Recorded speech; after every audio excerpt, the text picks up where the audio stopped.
ख्वाहिशें भले ही छोटी हों मगर उन्हें पूरा करने के लिए ये दिल जिद्दी होना चाहिए। नमस्कार दोस्तों, स्वागत है आप सभी का दिल से दिल की बातें के एक जबरदस्त एपिसोड में and it's all about inaugural session of spicy sugars. Believe me, इससे ज्यादा खूबसूरत और बेहतर शुरुआत हो ही नहीं सकती थी।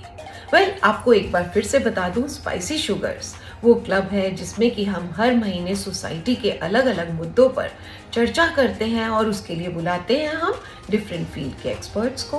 और हमारे इस सीजन 3 के इनॉग्रल सेशन में हमारे जो स्पेशल गेस्ट थे वो थे जानी मानी Bollywood celebrity and a very prominent actor Anup Soni, जिन्होंने क्राइम पेट्रोल से नाम कमाया, साथ साथ एक्टिंग में परचम लहराया एंड बिलीव मी, उनके साथ मंच शेयर करके मुझे तो बहुत मजा आया।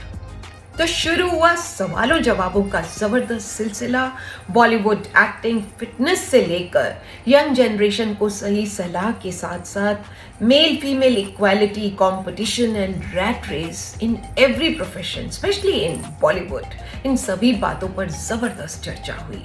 एंड उनकी ये बात तो मेरे दिल को छू गई कि अगर बॉलीवुड इंडस्ट्री में कदम जमाना चाहते हो तो स्टील का दिमाग लेकर आना, पैशन हो तभी आना वरना मत आना। और उसके साथ ही हमारी क्लब के मेंबर्स ने कुछ बड़े ही मजेदार और चटपटे सवाल पूछे जिनका जवाब अनूप जी ने बड़ी ही तत्परता के साथ दिया। ये कॉफी विद करण जितना ग्लैमराइज तो नहीं था लेकिन उससे कम भी नहीं था। तो चलिए आइए हमारे साथ मिलकर देखते हैं इस सेशन की कुछ इंटरेस्टिंग क्लिपिंग्स।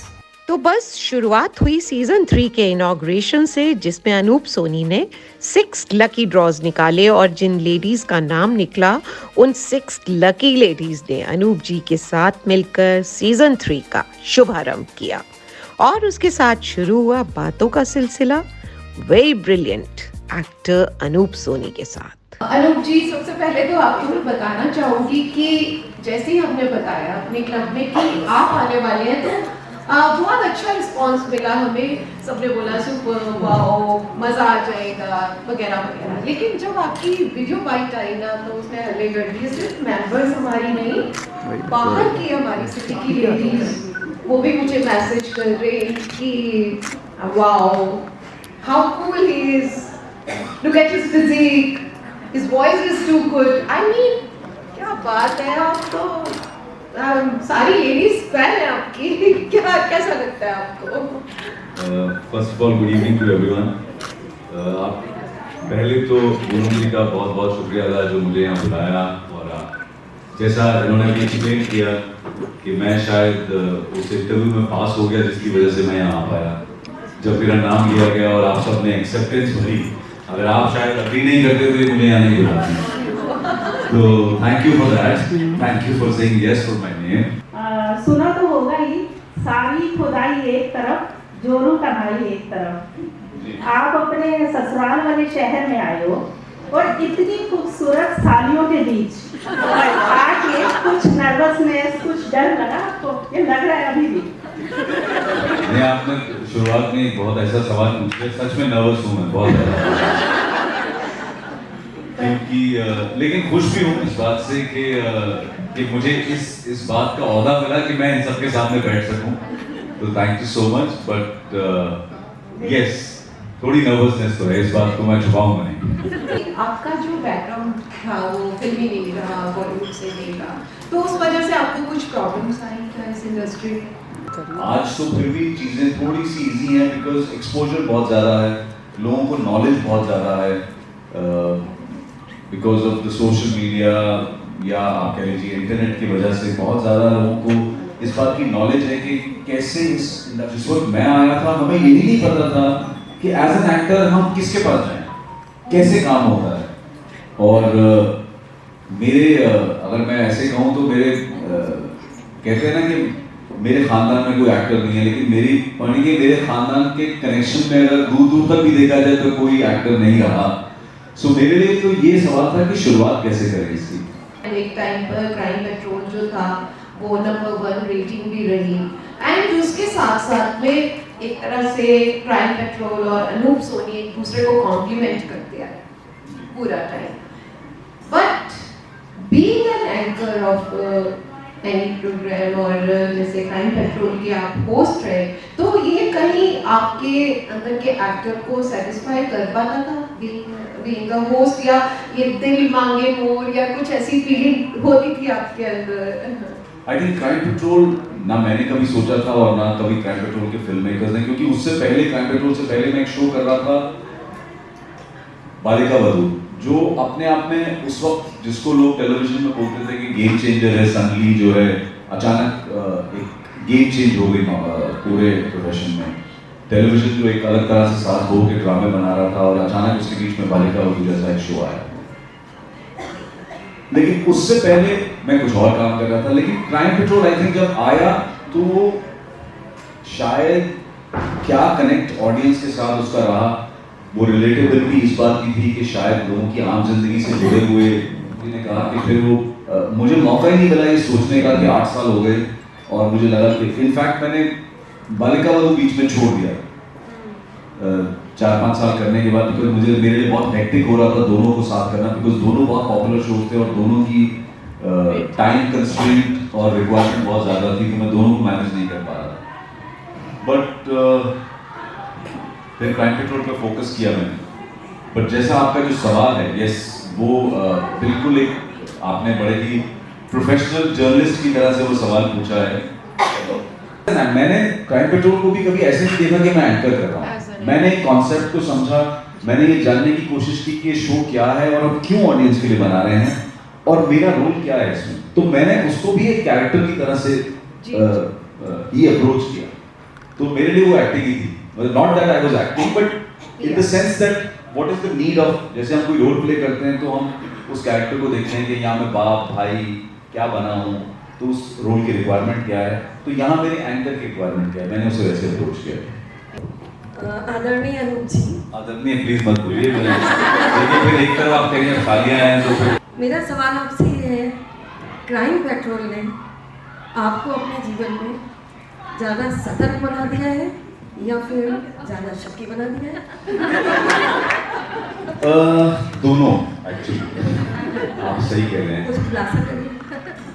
मैं मतलब ये बात तो बिल्कुल सही है कि शुरू में जब मैंने शो एंकर करना शुरू किया था तब केसेस को पढ़कर, और जब मैं एंकर करने जाता था तो केसेस भी पढ़ता था कि क्या केस है, क्योंकि एज एन एंकर मुझे हेल्प मिलती थी कि रादर देन जस्ट मैं अपनी लाइनें लूँ और बोल दूँ, मुझे लगता था कि अगर मैं केस समझ लूँ कि क्या है तो शायद कहीं ना कहीं मेरा इन्वॉल्वमेंट ऑडियंस को ज़्यादा नजर आएगा एज एन एंकर। ऐसा नहीं लगेगा कि एक आदमी सिर्फ सूत्रधार की तरह से आता है, कुछ कहानी बोल के चला जाता है।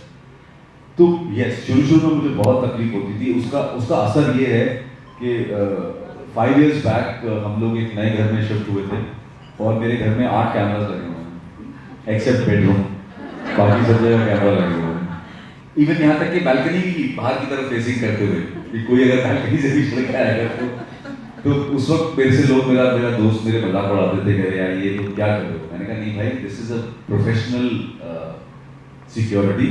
असल मैं क्राइम पेट्रोल होस्ट करता हूँ और मेरा एक नाम है, मतलब मेरा वो जॉब है, मुझे पैसे मिलते हैं उसका के, और वो एक क्रेडिबिलिटी बनी हुई है। ऐसे अगर कल को मेरे घर में चोरी होगी तो मेरा प्रोफेशन को नुकसान हो जाएगा। लोग बोलेंगे ये आदमी खुद तो अपना घर सतर्क नहीं कर पाता, दूसरों को बोलता है। मेरा ऐसा एक्सपीरियंस रहा है कि लोग बहुत हैवी वर्कआउट करने लग जाते हैं, बहुत हैवी ट्रेनिंग और हैवी डाइटिंग, और फिर संडे एक दिन उनको ऐसा लगता है भाड़ में गई डाइटिंग वाइटिंग यार, खाओ जो खाना है। मुझे लगता है कि वो स्टेज मत आने देते। जैसे मैं कभी ऐसा होता था कि आपको लगता है नहीं समोसा नहीं खाना, ये नहीं खाना, नहीं आपको खाना चाहिए, हफ्ते में एक बार ज़रूर खाओ, अपने जितने भी टेस्ट बर्ड्स हैं उनको फुलफिल करो। बिकॉज जहाँ हम ज़्यादा ओवर कंट्रोल में चले जाते हैं then body will react one day and your mind will say, because I feel dieting and workout is a mind game, it's a complete mind game. मतलब सुबह उठ के या जब भी आप वर्कआउट करना चाहें एक माइंडसेट बनाना कि मुझे वर्कआउट करने जाना है। तो मैं जैसे I am not an early riser, बिल्कुल भी मैं सुबह उठ के वर्कआउट करने वालों में से नहीं हूँ। तो लेकिन मैंने ये तय कर रखा है कि चाहे 12 बजे हो, 3 बजे हो, 4 बजे हो, दिन में एक बार वर्कआउट कर लेना निकाल के। सो वो that work for me. Question ये है कि आप आते हैं हमारी मीटिंग में और हमारी प्यारी सी पूनम सचदेवा जी का किडनैप हो जाता है। तो आप क्या करेंगे? क्राइम पेट्रोल की टीम जो ऑलरेडी उनकी सर्च में लगी हुई है उसके साथ जाएंगे, या अपना कमिटमेंट जो आपकी पूरी ऑडियंस हमारे साथ है उसको पूरा करेंगे? आपको लगता है अगर ये किडनैप हो गई तो ये इवेंट हो पा रहा होगा?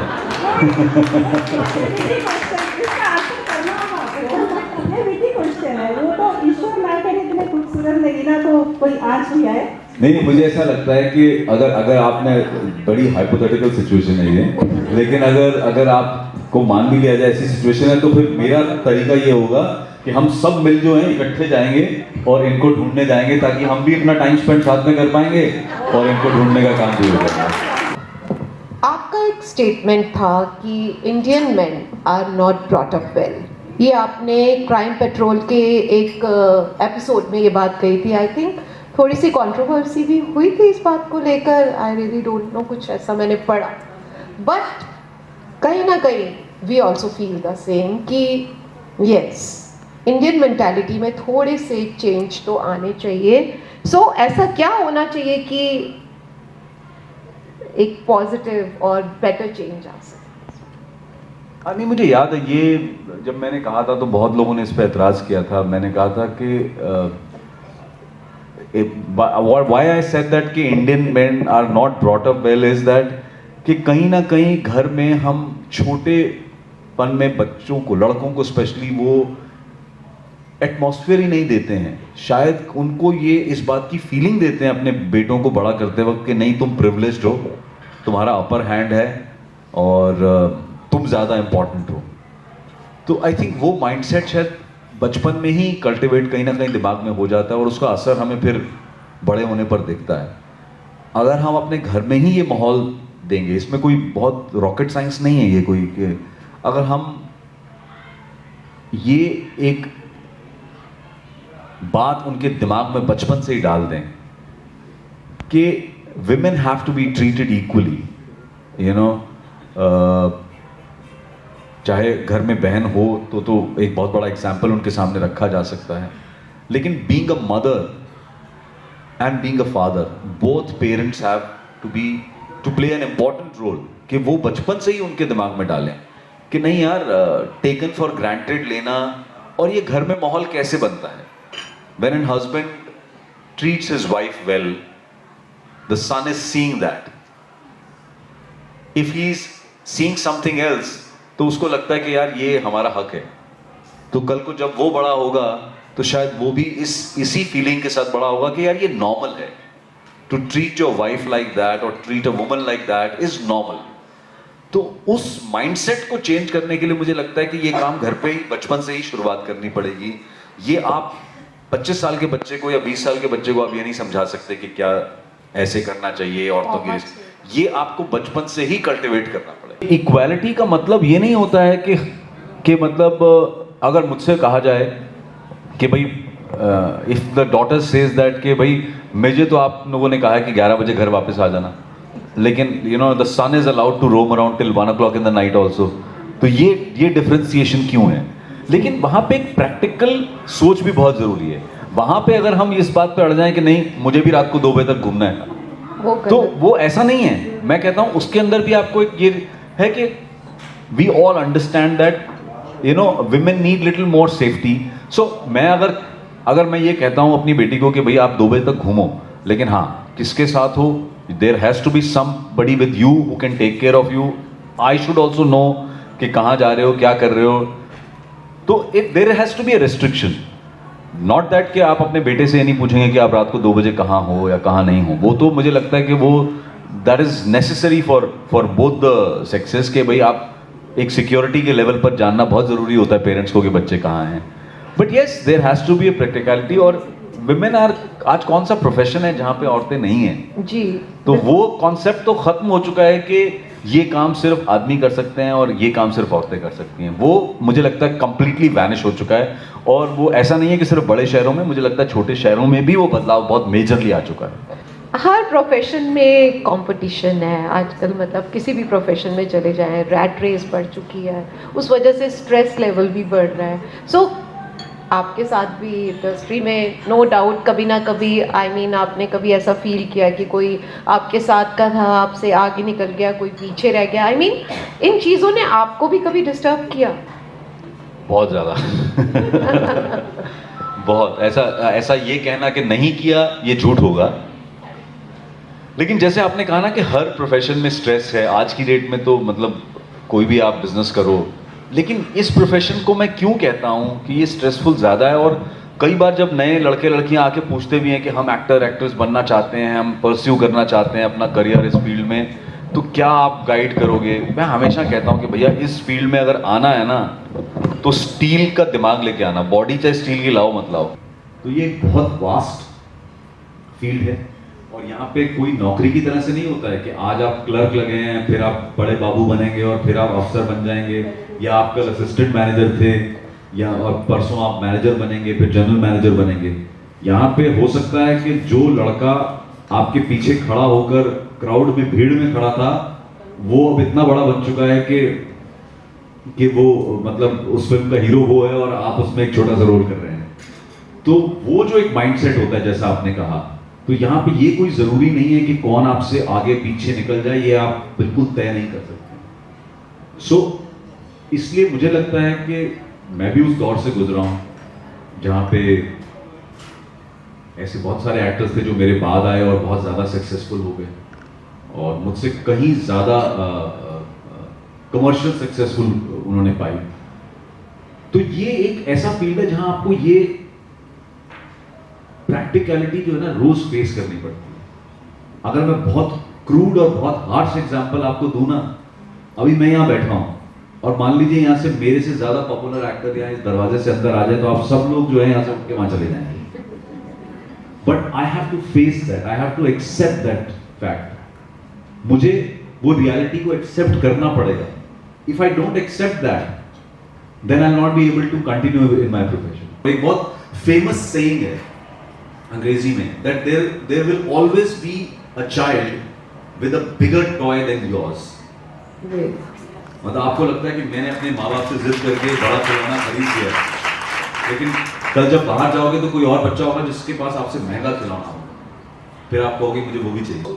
अगर पैशन है तो please come to this field, if not then don't take a chance. मेरी स्ट्रेंथ और मेरी वीकनेस, मतलब मेरी स्ट्रेंथ मुझे लगता है कि मैं ये है कि मैं बहुत बैलेंस्ड आदमी हूँ। मतलब अगर मैं कुछ चीज़ें गलत करता हूँ तो फिर उनको ठीक भी कर देता हूँ, तो बैलेंस कर लेता हूँ। वैसे तो बहुत वीकनेसेस हैं, जैसे सुबह नहीं उठ पाता हूँ बिल्कुल भी जल्दी। मेरा एक प्ले हमेशा एक्टिवेट रहता है जो 2-3 साल तक चलता है, फिर उसके बाद मैं उसको थोड़ा गैप लेता हूँ, फिर नया प्ले करता हूँ। जैसे एक मेरा थ्रिलर शो है, अगर कभी मौका लगा तो आपके शहर में भी आएंगे। We have done 40-45 shows right now उस प्ले के। उसका नाम है Ballygunge 1990। It's a suspense thriller play with only 2 characters. So normally आपने सस्पेंस थ्रिलर्स देखे होंगे फिल्मों में, लेकिन ये स्टेज पे लाइव एक सस्पेंस थ्रिलर है जिसके हमने बहुत शोज किए हैं। हैप्पी कि हम सब मिले और अच्छी बातचीत हुई। तो जैसा आपने कहा, तो आपकी रिक्वेस्ट को करते हुए ये आई थिंक ये एंड इससे बेहतर ही होगा। तो मैं अनूप सोनी आप सबसे विदा लेता हूँ, फिर मुलाकात होगी अगली बार आप सबके साथ। तब तक सतर्क रहें, सुरक्षित रहें। जय हिंद। ये कह रहे हैं कि she wants to hear me speaking Punjabi, तो कह रही है कि इन्हीं लाइनों को पंजाबी में बोलते, तो मैं ट्रांसलेट करता हूँ। वैसे मतलब वैसे बात कर सकता हूँ। ਤੇ ਹੁਣ ਮੈਂ ਤੁਹਾਡੇ ਨਾਲੋਂ ਇਜਾਜ਼ਤ ਲੈਣਾ, ਫਿਰ ਮੁਲਾਕਾਤ ਹੋਏਗੀ ਤੁਹਾਡੇ ਨਾਲ ਅਗਲੇ ਐਪੀਸੋਡ ਵਿੱਚ। ਤਦ ਤੱਕ ਤੁਸੀਂ ਸਤਰਕ ਰਹੋ, ਧਿਆਨ ਰੱਖੋ ਆਪਣਾ, ਸਵਸਥ ਰਹੋ, ਖੁਸ਼ ਰਹੋ। ਜੈ Hind. So, believe me, friends, it was a very interesting, interactive, and mind-boggling talk show. And, all went so gracefully and smoothly because he himself was very humble and natural to talk. और पता ही नहीं चला कैसे बातें करते करते ये वक्त इतनी खूबसूरती से निकल गया। फिर टाइम था फोटो सेशन का भाई अनूप सोनी के साथ। फोटोज तो सभी को चाहिए थी। तो दोस्तों, ये थी स्पाइसी शुगर सीजन 3 की जबरदस्त शुरुआत, और इसके लिए ऊपर वाले का ढेर सारा शुक्रिया। यही दुआ है रब से कि हम सभी साथ मिलकर दृढ़ विश्वास के साथ आगे बढ़ते रहें, कामयाबी के नए इतिहास रचते रहें, कुछ नया, कुछ अलग करते रहें। अभी तो ये शुरुआत है, आगे आगे देखिए होता है क्या। बाय बाय, मिलते हैं ब्रेक के बाद कुछ और प्यारी प्यारी बातों के साथ। तब तक हंसते रहें, मुस्कुराते रहें, गुनगुनाते रहें एंड प्लीज़ चैनल को सब्सक्राइब करें अगर अभी तक नहीं किया है। Like, comment and share and take very good care. Love you all.